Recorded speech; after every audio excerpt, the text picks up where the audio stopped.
ఉన్న బంగారాన్ని విడిపించి ఆ రోజు ఆన్లైన్ రేటుకే మేము కొంటాం. Sharma gold company. నమస్కారం, వెల్కమ్ టు సుమన్ టీవీ. నేను గీతాంజలి. ప్రస్తుతం మనతో పాటు ప్రముఖ జ్యోతిషులు బ్రహ్మశ్రీ నందివట్ల శ్రీహరి శర్మ గురువు గారు ఉన్నారు. వారితో మాట్లాడదాం. గురుగారు నమస్కారం అండి. వాగర్థ వివ సంపృక్తౌ వాగర్థ ప్రతిపత్తయే జగతః పితరౌ వందే పార్వతీ పరమేశ్వరౌ.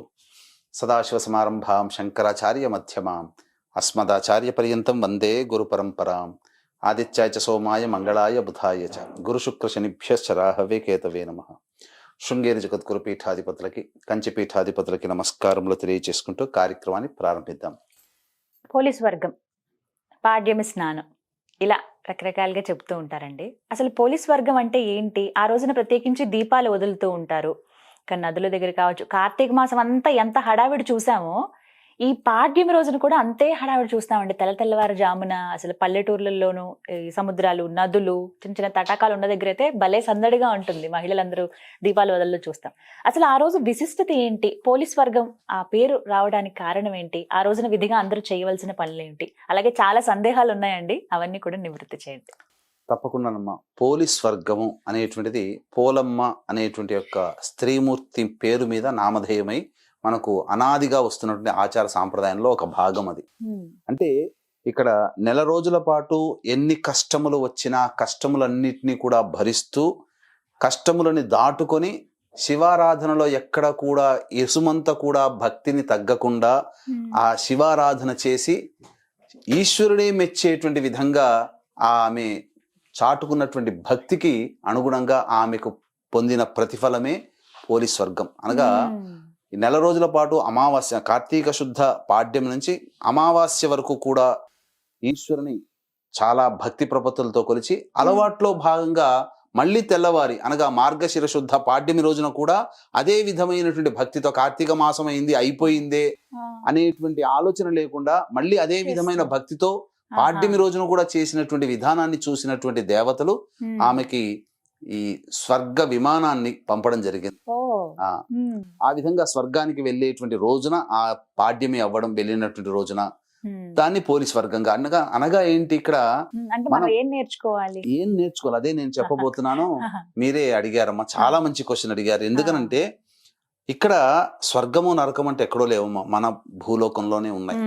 మనము మంచి చేస్తే మనకు మంచి జరుగుతుంది, చెడు చేస్తే మనకు చెడు జరుగుతుంది. కానీ ఈ ప్రస్తుత కాలంలో కలియుగ ప్రమాణాన్ని అనుసరించి మంచి వాళ్ళకి కష్టాలు ఉన్నాయి, చెడు వాళ్ళకి సుఖాలు ఉన్నాయి. కానీ మంచికి కష్టము, చెడుకి సుఖము తాత్కాలికం. కానీ శాశ్వతమైంది మాత్రం మంచికి ఎప్పుడు సుఖము, చెడుకి ఎప్పుడు దుఃఖమే. ఇక స్వీట్ తినేటప్పుడు చాలా తీయగా ఆనందంగా శరీరానికి బాగుంటుంది, కానీ ఎక్కువగా తింటే శరీరం పాడైపోతుంది. అట్లా కాబట్టి ఈమె యొక్క కథ ద్వారా మనం తెలుసుకోదలిచినటువంటిది ఏంటనంటే, ఈశ్వరుణ్ణి, అమ్మవారిని భక్తి ప్రపత్తులతో లేదా ఏ దేవుణ్ణైనా కానీ భక్తి ప్రపత్తులతో కొలిచినట్లయితే ఆ దేవతానుగ్రహం కొంగు బంగారమై మనకున్నటువంటి సమస్యని, స్వర్గం అంటే సంతోషము, సుఖంగా ఉండడం. అంటే ఈమె కథ ద్వారా మనము ఆ శివానుగ్రహం కలగడం ద్వారా మనకు సుఖ సంతోషాదులు కలుగుతాయి అని చెప్పి తెలుసుకోవాలి. అంటే నిష్కల్మషంగా స్వామిని పూజించి చేసుకోవాలి యథాశక్తిగా. అక్కడ మీరు గమనించుకున్నారో లేదో, ఆ పోలమ్మ కథలో ఎక్కడా కూడా ఆడంబరంగా చేసిన పూజలు లేవు. జస్ట్ మజ్జిగ కవ్వానికి అంటుకున్నటువంటి వెన్నని తీసి, ఇంటిలో పెరుగుతున్నటువంటి పత్తి వృక్షానికి సంబంధించిన పత్తిని తీసి తడిపి ఎంత మేర తడుపుతుందో అంతే మేర భక్తితో ఆ ఈశ్వరునికి దీపారాధన చేసింది. మనము వెళ్ళి ఆర్భాటంగా చేయాల్సినది కాదు, భక్తి ప్రధానం అని చెప్పి ఈ పోలమ్మ కథ ద్వారా తెలుసుకోవాలి. అంతే తప్ప పోలి చేసింది మనకు వస్తుంది అనే భావన కాదు. ఆ తత్వముతో అలవాటు చేసుకుంటే నిరాడంబరత, శాస్త్రీయత దృక్పథ విధానము మనకు అలవడుతుందమ్మా దేవతా ఆరాధనలో ముఖ్యంగా అని చెప్పవచ్చు. ఇది తెలుసుకోవాలి ప్రతి ఒక్కరు కూడా.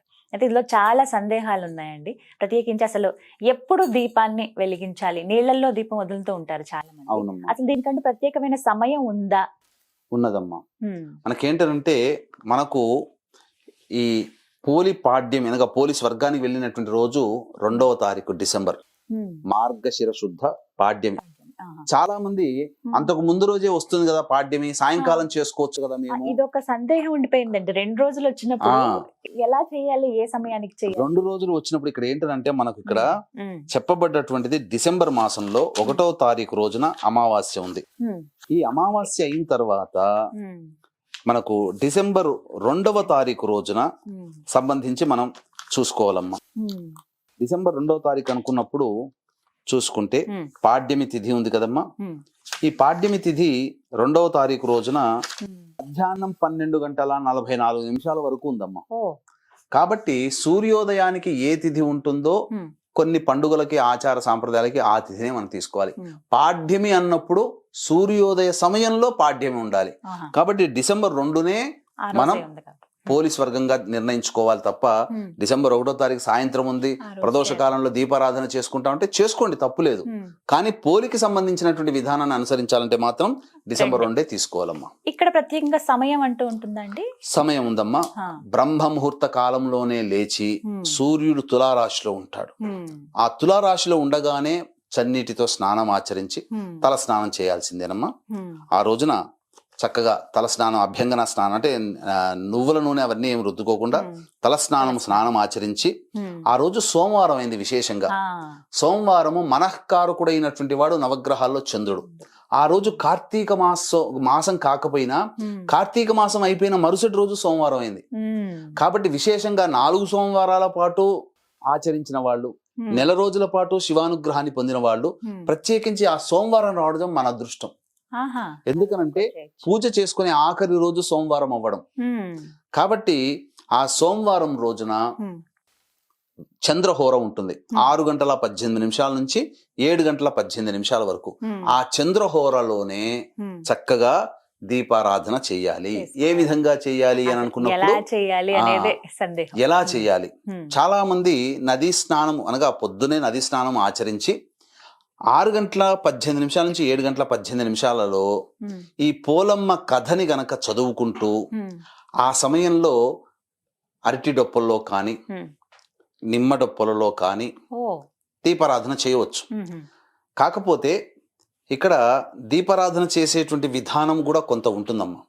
అంటే నెల రోజుల పాటు దీపాన్ని ఆరాధించిన చేయని వాళ్ళు, దీపారాధన చేయలేని వాళ్ళు ఆ 30 ఒత్తులను కూడా ఆ రోజు పోలీస్ వర్గం రోజున పెట్టవచ్చు. 30 ఒత్తులు పెట్టవచ్చు. అంటే ఈ కార్తీక మాసం అన్నాళ్ళు చేసినట్టుగా లెక్క కిందకి వస్తుంది. ఎందుకంటే ఇక్కడ భావన యద్భావం తద్భవతి. కొంతమంది ఆసక్తి ఉంటారు, కొంతమంది మర్చిపోయి ఉంటారు. కొంతమంది స్త్రీలకి 30 రోజులు లెక్క రాదు కదమ్మా. ఇప్పుడు మీకు ఒక మాసంలో వాళ్ళకి ఋతుక్రమం వచ్చినప్పుడు ఆటంకం వస్తుంది, 4 రోజులు పోతాయి. 5వ రోజు మాత్రమే దేవతారాధనకి పనికి వస్తారు, శరీరం పనికి వస్తుంది. కాబట్టి ఆ 4 రోజులు మైనస్ అయిపోయింది, 30 రోజులు చేసుకోలేకపోయామే అని బాధపడుతుంటారు కదా. అందుకని 30 ఒత్తుల దీపారాధన ఈ పోలీస్ వర్గం రోజున చేస్తే కార్తీక మాసం నెల రోజుల పాటు దీపారాధన చేసిన పుణ్య ఫలితం మనకు దక్కుతుంది. ఆ విధంగా 6:18 నుంచి 7:18 అరటి డొప్పల్లో కానీ నిమ్మ డొప్పలలో కానీ లేకపోతే మనకు మామూలుగా బయట కొన్ని దొరుకుతాయమ్మా, ఈ డొప్పల్ లాంటివి దొరుకుతాయి. అందులో కూడా ఆవు నేతితో దీపారాధన విశేషం. మనకు ఈ అరటి డొప్పలు డొప్పలు తయారు చేస్తారు. మోదుగాకుల డొప్పలు పెట్టి అందులో కూడా దీపారాధన చేయొచ్చు. నదీ తీరంలో ఉన్న వాళ్ళు అయితే అదృష్టవంతులు, ఎందుకంటే నదిలోనే వదులుతారు. చెరువులో ఉన్న వాళ్ళు అయితే అదృష్టవంతులు, తటాకములు సరస్సులు ఉన్న వాళ్ళు అదృష్టవంతులు, సముద్రంలో అయితే వదలలేము, అక్కడ కష్టమే. అయితే ఇవేవి కుదరని వాళ్ళకి ఎలా అసలు ఆ రోజున దీపాలు ఎలా వదలాలి? ఇప్పుడు హైదరాబాదు పరిసర ప్రాంతాల్లో చాలా మందికి ఉండదు, సముద్ర తీరంలో వైజాగ్ లో ఉండదు. కాబట్టి అటువంటి వాళ్ళు ఏంటంటే కనీసము శుద్ధమైనటువంటి నీరు చక్కగా ఒక బకెట్ లో తీసుకోవాలి, లేదా ఒక పెద్ద టబ్బు తీసుకోవాలి. పెద్ద టబ్బు తీసుకొని ఆ యొక్క టబ్బులో నీటి నిండా నీళ్లు నింపి, అది కూడా శుద్ధమై ఉండాలి.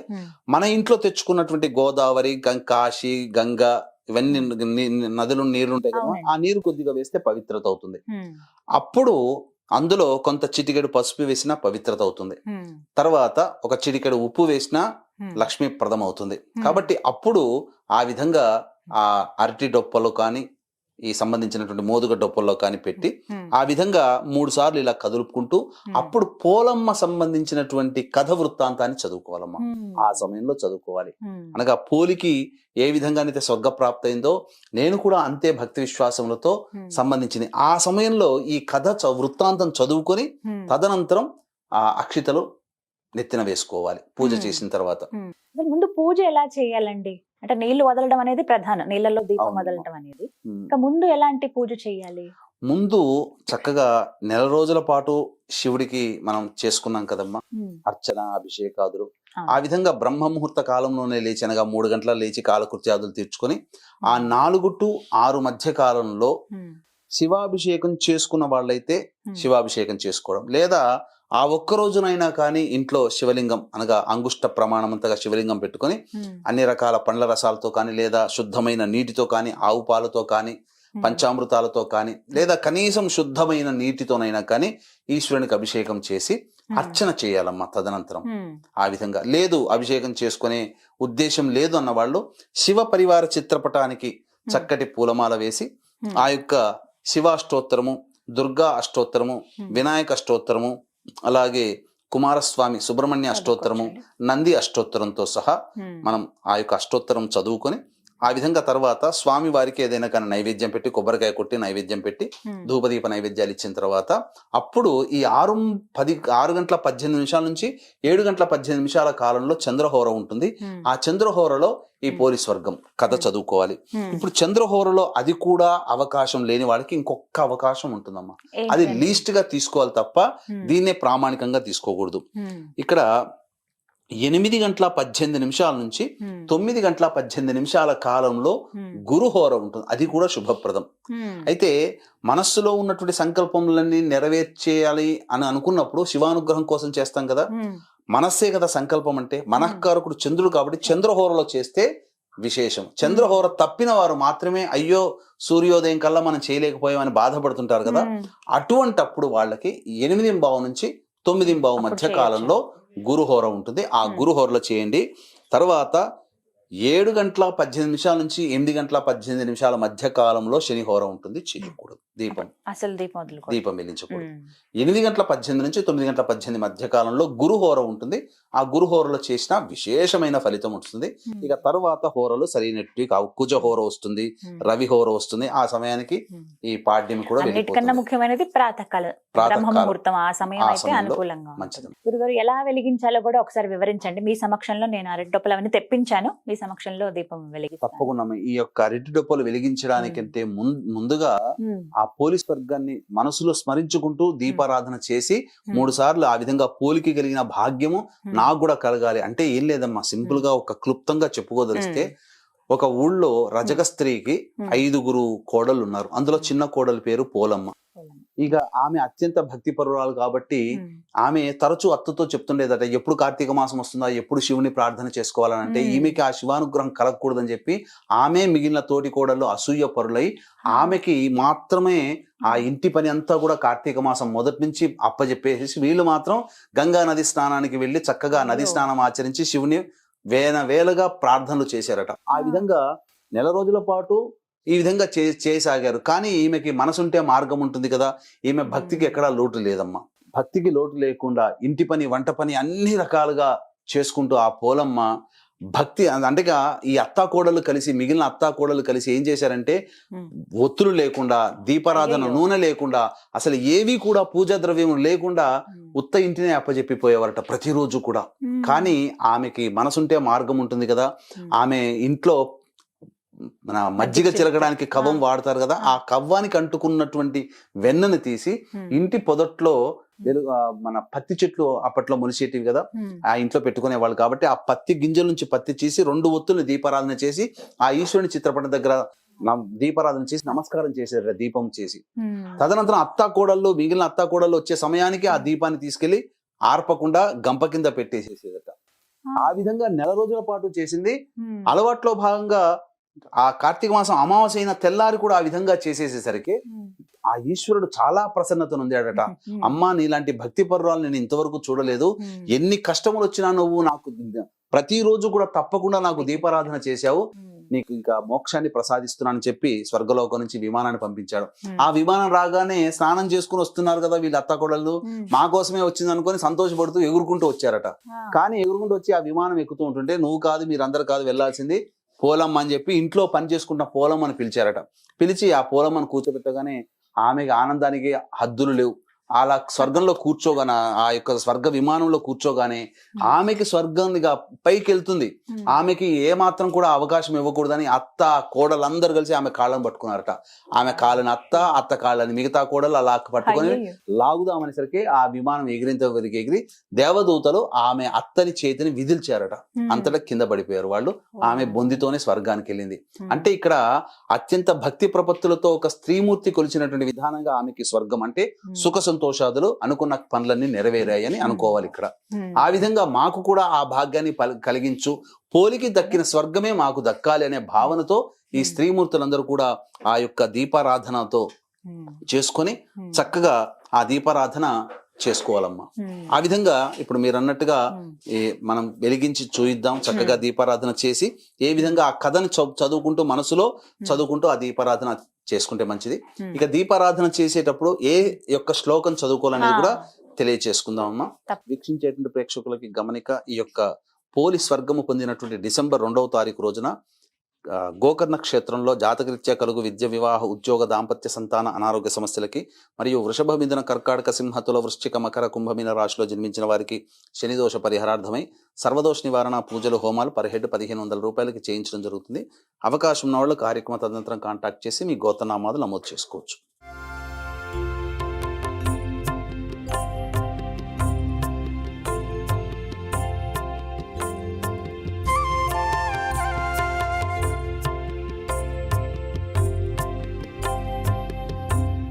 ఇప్పుడు చెప్పబోయేటువంటి శ్లోకాన్ని చదువుకుంటూ మనసులో చదువుకుంటూ దీపారాధన చేయాలి. ఓం దీపరాజాయ విద్మహే స్వప్రకాశాయ ధీమహి తన్నో జ్యోతిః ప్రచోదయాత్. ఓం దీపరాజాయ విద్మహే స్వప్రకాశాయ ధీమహి తన్నో జ్యోతిః ప్రచోదయాత్. ఓం దీపరాజాయ విద్మహే స్వప్రకాశాయ ధీమహి తన్నో జ్యోతిః ప్రచోదయాత్. ఓం ఓం దీపరాజాయ విద్మహే స్వప్రకాశాయ ధీమహి తన్నో జ్యోతిః ప్రచోదయాత్. ఈ విధంగా దీపారాధన చేసిన తర్వాత నదులలో లేదా తటాకములో, సరస్సులో కానీ చెరువులో కానీ మీరు ఈ యొక్క దీపారాధన చేసినటువంటి అరటి డొప్పలో చేసిన వాటిని 3 సార్లు ఇలా పైకి తోయాలి. ఈ విధంగా పంపించి వేసినట్లయితే పోలి స్వర్గం చేసినటువంటి పుణ్య ఫలితం మనకు కూడా దక్కుతుంది. అలాగే ఈ విధంగా తటాకములు, నదులు, సరస్సులు, చెరువులు లేని వాళ్ళు ఇంట్లో బకెట్లో కానీ లేదా ఒక ప్లేట్లో, ఒక పెద్ద స్తాంబాళంలో ప్లేట్లో కానీ పెట్టుకొని లేదా ఆ విధంగా నీటిలో దీపాన్ని వెలిగించి 3 సార్లు గనక దీపాన్ని పంపించినట్టుగా భావనతో కింద ఉన్నటువంటి నీటిని గనక తడిమినట్లయితే ఆ విధంగా ఆ చేసినటువంటి పుణ్య ఫలితం కూడా మనకు దక్కుతుంది. ఈ విధంగా దీపారాధనతో చేసుకోవాలి. గురుగారు, ఒక సందేహం అండి. ఇప్పుడు మీరు అన్నారు అరటి డొప్పల్లో చేయొచ్చు, అలాగే నిమ్మ డొప్పల్లో చేయొచ్చు అన్నారు. కొంతమంది నేను గమనించాను కొబ్బరి చిప్పలు కూడా అందులో చేస్తూ ఉన్నారు. అసలు అలా చేయొచ్చా అండి? కొబ్బరి చిప్పలు చేస్తే మునిగిపోతాయి కదమ్మా. మునిగిపోకుండా కొబ్బరి తీసేసిన చిప్పల్లో చేస్తున్నారు. కొబ్బరి తీసేసిన చిప్పలో చేస్తున్నారా? కొబ్బరి తీసేసిన చిప్పల్లోకి చేసినా శ్రేష్టమే. కానీ ఆ కొబ్బరి చిప్ప నిండా నూనె వెలిగించాలి, నూనె వేసి ఆవు నేతి ఆ విధంగా చేయవచ్చు. కానీ ప్రామాణికమైతే అరటి డొప్పలు శ్రేష్టం. ఎందుకు అంత విశేషం అండి అరటి డొప్పలు అంటేనమ్మా, ఇక్కడ మీకు గమనించుకోవాల్సినటువంటి అంశము పవిత్రమైన వస్తువులని చెప్పవచ్చమ్మా. కొన్ని ఏవి సృష్టిలో పవిత్రమైనవి 3 ఒకటి నెమలి పింఛము, నెమలి. 2 అరటి, 3 కొబ్బరికాయ. ఎందుకనంటే అరటి అనేటువంటిది బీజము లేకుండా పుడుతుంది. పిలకలతోనే ఆ యొక్క వృక్షాలు పెరుగుతాయి, అరటి వృక్షాలు, అరటి చెట్లు. ఇక నెమలి సంపర్కం లేకుండా పురుష నెమలి యొక్క కంటి గుడ్డు నుంచి, పులుసు నుంచి తీసుకొని స్త్రీ నెమలి గర్భం దాల్చుతుంది. ఇక 3వది కొబ్బరి నీళ్లు. కాబట్టి ఎవరు ముట్టుకోకుండా ఉన్నటువంటిది నీరు, అది శుద్ధమైన నీరు. అందుకనే కొబ్బరికాయనే మనం ఈ యొక్క పూజా విధానంలో వాడతాం. కాబట్టి మనం ప్రథమంగా ఇవ్వాల్సిన ప్రిఫరెన్స్ మాత్రం అరటి డొప్పలకు ఇవ్వాలి ప్రాధాన్యత. మిగతావన్నీ కూడా తదనంతర ప్రాధాన్యతగా తీసుకోవాలి. కొబ్బరికాయ చిప్పలు, 3వది ఈ విధంగా చెప్పినటువంటి నిమ్మ డొప్పలు కూడా చేసుకోవచ్చమ్మా. గురుగారు, ఈ రోజున మరి దీపదానం చేయొచ్చా అండి? ఎందుకంటే కార్తీక మాసంలో దానాలు చాలా విశేషం అని చెప్పారు మీరు. మరి ఈ రోజున ప్రత్యేకించి దీపదానం చేయటం అనేది మంచిదే అంటారా? అసలు చేయొచ్చా చేయకూడదా ఆ రోజున? చాలా విశేషం. ఎందుకనంటే నెల రోజుల్లో కూడా దీపారాధన ఏదో ఒక రోజు, ద్వాదశి రోజునో, ఏకాదశినో, పౌర్ణమినో, లేదా మాస శివరాత్రి రోజున దీపారాధన, దీపదానం అనేటువంటిది చేస్తారు. కానీ ఈ నెల రోజుల్లో కూడా దీపదానం చేయలేని వాళ్ళు ఉంటారు. ఇక మిగిలిన ఏ సమయంలో చేస్తే మంచిదంటే ఈ పోలి స్వర్గము పొందిన పోలి పాడ్యం అనగా మార్గశిర శుద్ధ పాడ్యమి రోజున, అదే రోజున ఆ యొక్క సంబంధించినటువంటి దీపము ప్రజ్వలన చేసి వదిలిపెడతాం కదా అరటి డొప్పల్లో. ఆ సమయంలో అది అయిపోయిన తర్వాత వెంబడే పూజా మందిరం దగ్గరికి వెళ్ళి ఆ పూజ చేసుకుని అక్షింతలు తల మీద వేసుకొని బ్రాహ్మడికి దీపదానం ఆ 7 గంటల 18 నిమిషాల లోపల చేయాలి. అంత సమయం లేదండి మాకన్నప్పుడు కనీసము 8 గంటల 18 నిమిషాల నుంచి 9 గంటల 18 నిమిషాల మధ్య కాలంలో గురుహోర ఉంటుందమ్మా. ఆ గురుహోరలో దీపదానం చేయొచ్చు. బ్రాహ్మణులకి స్వయం పాక దానం కూడా చేయొచ్చు. లేదా ఆ రోజున సాలగ్రామ దానం కూడా చేయవచ్చు. గురుహోరలో విశేషంగా 360 + 360 720 ఒత్తులని కూడా దీపారాధన చేయొచ్చమ్మా. విశేషంగా నెల రోజుల పాటు పూజ చేసుకుంటాం కదమ్మా. బ్రాహ్మణుడికి కానీ ఆవుకి కానీ కొన్ని కాయగూరలు, ఆకుకూరలు పెట్టవచ్చు. లేదా బ్రాహ్మడికి స్వయం పాక దానం ఇవ్వవచ్చు. లేదా దేవాలయంలోనైనా కానీ స్వయం పాక దానం ఇవ్వండి ఆ బ్రాహ్మణికి. నెల రోజులు చేసిన పుణ్య ఫలితం దక్కుతుందమ్మా. దీపం వెలిగించి వదులుతాం కదండి, అయితే అందులో ఏ ద్రవ్యాన్ని వాడాలని చాలా మందికి ఒక సందేహం. ఆవునేతి దీపాలే వెలిగించాలా, లేకుంటే నువ్వుల నూనెనా, కొబ్బరి నూనెనా, ఏ నూనె? ముఖ్యంగా ప్రాధాన్యత మాత్రం ఆవునేతికేనమ్మా. శుద్ధమైన ఆవునేతి తీసుకోవాలి. లేదు అన్న పక్షంలో నువ్వుల నూనెను మాత్రమే తీసుకోవాలి తప్ప ఈ బయట దీపారాధన నూనె దొరుకుతుందమ్మా. అది రకరకాలైనటువంటి జంతువుల ఎముకల నుంచి తీయబడినటువంటి నూనె, కొవ్వు పదార్థాలు అవన్నీ కలిపి అందుకని చీప్ గా వస్తాయమ్మా. 80 రూపాయలకి 70 రూపాయలకి ఎందుకు వస్తుందమ్మా? కాబట్టి అటువంటిది వాడి ఇంకా మనం పుణ్యం సంపాదించుకోవడం కంటే పాపం సంపాదించుకున్నట్టుగా లెక్క భావించేయాలి.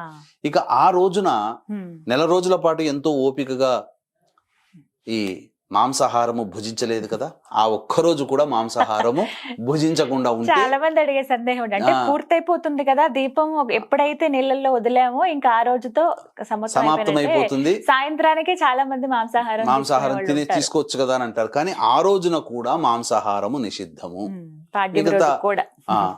ఆ యొక్క 41 రోజులు అందుకే పెట్టింది.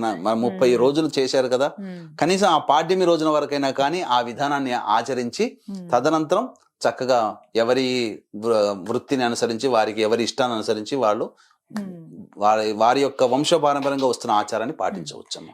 ఖచ్చితంగా ఈ పాడ్యం రోజున దీపాలు అనేవి నీళ్ళల్లో వదలాలి, ఇది ఖచ్చితంగా వదలాలమ్మా. ఇది ఆచారంగా వస్తున్నటువంటిది.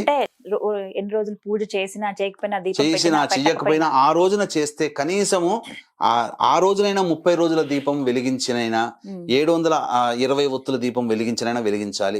కనీసం 30 రోజుల దీపం అయినా వెలిగిస్తే నెల రోజులు దీపం చేసిన పుణ్య ఫలితం మనకు వస్తుంది. దీపారాధన చేసిన పుణ్య ఫలితం. చాలా చక్కగా వివరించారు గురువుగారు. ఇవన్నీ కూడా సందేహాలే, అన్ని నివృత్తి చేశారు.